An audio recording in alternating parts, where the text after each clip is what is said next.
A sower went out to sow his seed. Now, Jesus said the seed is the Word of God. That is so lovely. A sower went out to sow, to spread the Word of God.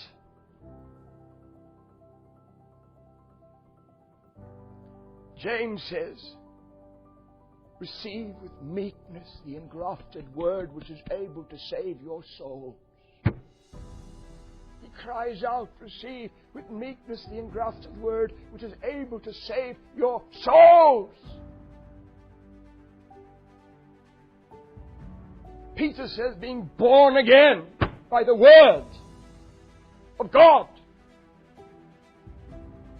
Of His own will begat He us, gave He us spiritual birth through the Word of God. It's the Word.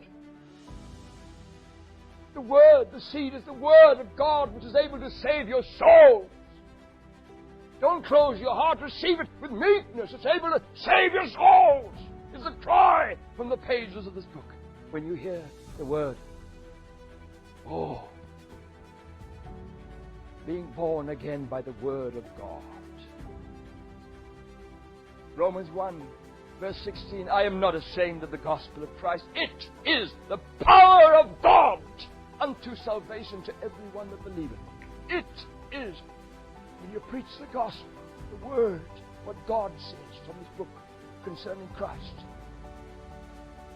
It is the power of God unto salvation to everyone that believeth. Hallelujah. The Word. A sower went out to sow his seed. Listen, what the Word of God does and why a sower must go. Why God must send men forth. In Romans 10,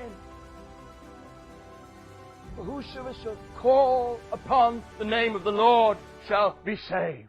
What a promise God holds out to the world.